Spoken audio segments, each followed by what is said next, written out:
Teremoana. That's it for two. He scores and he sends him in. Damn guy Savage.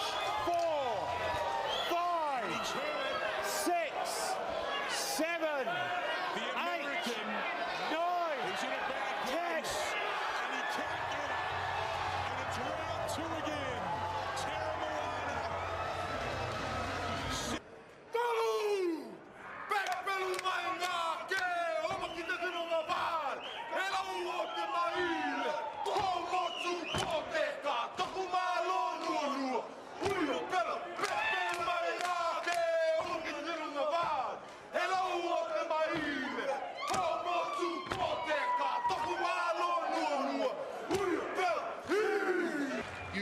You got to be a little bit patient because it's a build and people will be calling out tougher opponents and we must face tougher opponents because he's got to do rounds. But I promise you, Australia has the best chance it has ever had to have a heavyweight superstar in Teremoana Teremoana. But honestly, this guy, like I said, if there's ever someone that's going to crack the code of boxing in Australia to take it mainstream, I truly believe it's this man to bring the heavyweight world championship to Australia. Shout out to my boy Teremoana Teremoana. Another easy win in the bag, man. He smoked DeAndre Savage in the second round, man. Another KO for Teremoana Teremoana. He goes to 12-0. 12 knockouts, man. 100% KO ratio, man. And I know what people are going to be saying. Enzo, that guy is a cab driver, man.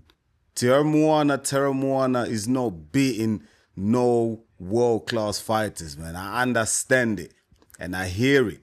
I get what people are coming from. But listen, at the end of the day, man, you can only beat who is in front of you, innit? And Teremoana, thus far, in his heavyweight career, professional career, he's just smoking everyone, innit? And I do agree with the sentiment that it's time for him to step up the level of competition. I truly believe so. And I say this, listen, I keep it real, man. Like, Teremoana is my guy, man. He's been on the channel, do you know what I mean? We've had a lot of conversations with him. He's a cool guy. I like him, do you know what I mean? I respect him for his honesty. And do you know what I mean? I'm always going to be rooting for him, you know? But I have to keep it real all times, yeah, because I'll be doing this for other fighters, right? I call out other fighters, I critique other fighters. So it's only right that I do the same for fighters who I have a good relationship with, you know what I mean? And I would say that Teremoana definitely has to step up the level of competition, man. He has to. If he wants to grow his profile around the world, yeah, if he wants to get a heavyweight title opportunity in the near future, yeah, he has to step up the level of competition. And you know what, yeah? Looking at the heavyweight landscape as of right now, yeah, we know Joshua is at the end. Fury's at the end. Usyk, you know, he's probably going to do some fights, gimmicky fights on the side. He's going to probably fight MMA fighters, etc. He has no more hunger or the appetite to really fight the upcoming young, hungry lions. So for Terramoana, mate, the lane's open, man. Like, the opportunities to get a world title, like, it's never been easier in the heavyweight division right now. The lane is opening up nicely for Terramoana, and it's just up to his management. Eddie Hearn, that's his promoter. Yeah, I don't know if he's his full promoter or just half and half. But Eddie Hearn, definitely for me, yeah, this is my opinion, he has to bring Teremoana to these shows. He has to bring him to the UK. There's so many fighters here in the UK that Teremoana can fight against, yeah, that will help him build his profile. Similar to what Justice Huni done. Yeah, Justice Huni, very good fighter, great amateur pedigree, yeah. Everyone knew he was technically gifted, but in terms of his profile, his name didn't really ring bells, innit? Until he came over to the UK, he fought Fabio Wardley. Even though he lost, his reputation actually grew. Do you know what I mean? Like, people gained more respect for him because of the work he put in the ring. He actually exposed Fabio Wardley. He should have really won that fight if it wasn't for a lapse of concentration in the 11th round. Teremoana, I feel like he has to take that same route as Justice Huni did. Do you know what I mean? Because sometimes, yeah, what happens is, yeah, you're so good, you're down under, you're just a big fish in a small pond. You know what I mean? You know how they say, man, big fish, small pond. And I feel like a lot of the fighters from down under suffer from this syndrome. You know what I mean? Big fish, small pond. You got the likes of Joseph Parker out in New Zealand. He's the only one out there. You know what I mean? But obviously, with Joseph Parker, I would say it's a little bit different because he's been world champion. He's fought a lot in the UK. I think he's fought in America. He's fought some big names as well. So Joseph Parker, actually, in terms of profile, he's massive, innit? But he still should be bigger than what he is. But because he's from New Zealand, some of the promoters are a little bit funny with him, especially, you know, promoters from the Northern Hemisphere, yeah? You've got, who else is down under? You've got Japatai. Japatai, man, pound for pound, top 10 fighter for me.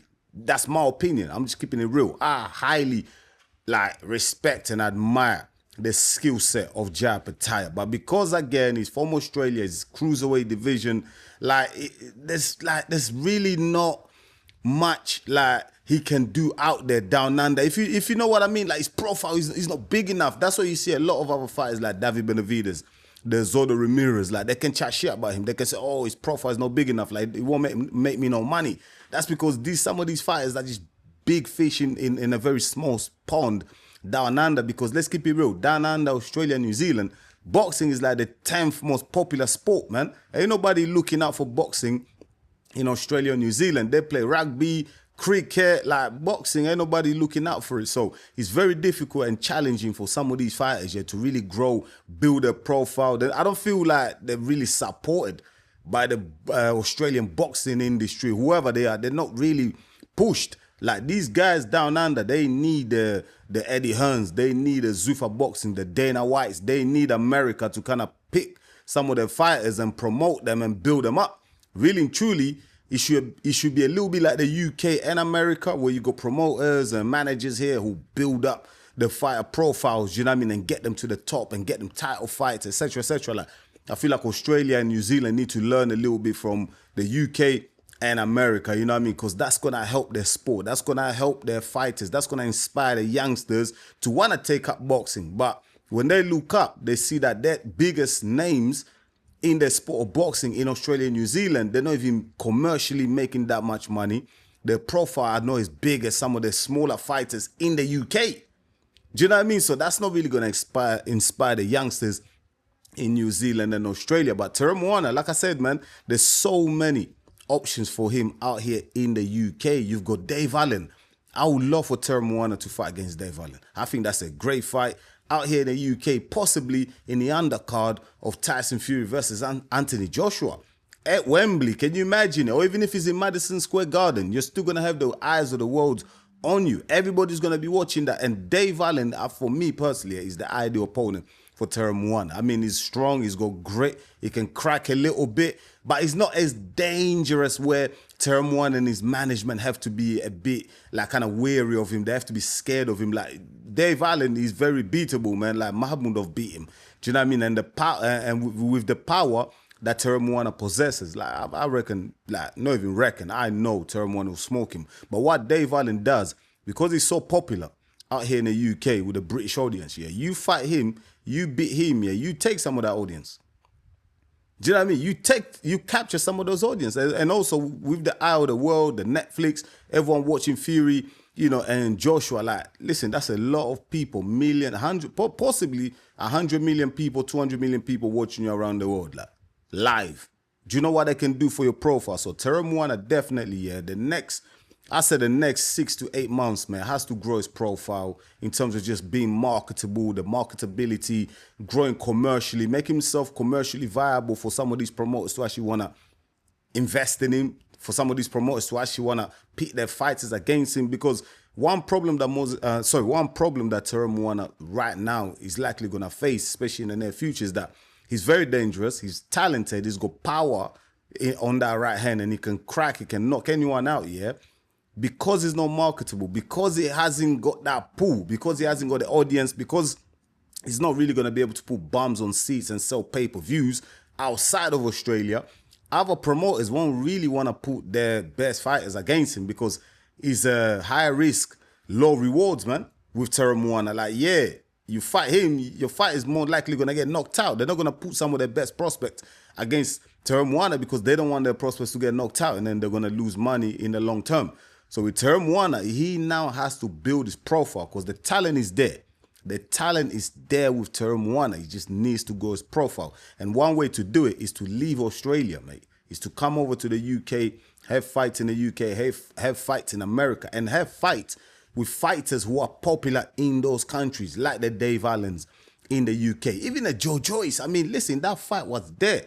I don't know if Joe Joyce won that smoke from Teremoana now after he got stopped out in Russia. I mean, he looked terrible. But that fight a couple months ago, I spoke about it and I said that's a decent fight there. Joe Joyce has a really good following, a good fan base out here in the UK. So I think that they kind of missed the boat with that one. But you still got Dave Allen, you got David Adelaide. You've got some fighters out here in the UK, heavyweight here, that Teremoana can take on. And Eddie Hearn with his connections, come on, he can make it happen easily. I don't know why Eddie Hearn is wasting time. He's talking about, Teremoana can be the next superstar in Australia and, he will take Australian boxing to the next level. Yeah, you say all that, but you had Jai Pattaya in your stable, man. Do you know what I mean? So Eddie Hearn, like, you're talking a lot, but you're not actually making shit happen. Like, you had Jai Pattaya for a couple of years, man. You didn't really grow his profile that much. You know what I mean? You didn't really work hard enough to build Jai Pattaya up. That's why he went to Zuffa Boxing with Dana White and them, man. So Eddie Hearn, I really hope you're being honest. You know what I mean? I hope you're being sincere and you mean what you're saying. You recognize the talent that Teremoana possesses and you're really going to build this guy up, because I also believe Teremoana is very talented. And I believe that he can beat a lot of these heavyweights, man, especially in the top 10, top 15, top 20. Like, he can beat a lot of these guys, man. I'm not saying, like, he's going to beat the Moses Taumas. I'm not saying he's going to beat, Caballero and Frank Sanchez and all these other guys there. Listen, he'll give them a fight, that's for sure. It'll be a tough night for them. Definitely a top fight for those guys I just mentioned. But Teremoana really needs to step it up right now, because if he doesn't, people are always going to critique him. People are always going to say, oh, look at him. He's fighting bums. He's fighting cab drivers. Like, what's he done? He ain't done shit yet. But at the end of the day, these fighters can only beat whoever's in front of them, So listen, man, once again, man, shout out to Teremoana, another impressive victory, absolute savage KO over savage DeAndre. Like, do you know what I mean? I mean, excuse the pun, but yeah, it's absolutely crazy. But let me know your thoughts in the comments, my people. What do you think of Teremoana? Do you actually believe that Teremoana is a potential title winner in the heavyweight division? You think he can challenge some of those top guys in the top 10? The Moses Taumas, Caballero, Hergoviches of this world, the Daniel Dubois, Fabio Wardley. Do you think he can mix it up with those guys? Or do you think he's just another guy who's fighting bums, fighting cab drivers? As soon as he steps it up and fights a world-class fighter, meets an elite boxer, he's going to lose? Let me know your thoughts in the comments. And also let me know, who do you want to see him fight next? I'm proposing Dave Allen, because I think that's the ideal guy to help you build your profile. And Dave Allen is not that much of a risk. He's not that dangerous. Yes, he's good, but he's not as dangerous as some of the other fighters I've just mentioned who are in the top 15, top 10. Let me know your thoughts in the comments, my people. I really appreciate it. Thank you so much for watching. It's me, your boy Enzo, the realest in the game. Please smash the likes, subscribe to the channel if you're new, and if you're watching on mobile, don't forget, do me a big favor. Hype up the video, hype up the channel. That will really help us go all the way to the top. Thank you so much for watching, my people. I'll be back with another one real soon. Until then, stay blessed, my people. Peace.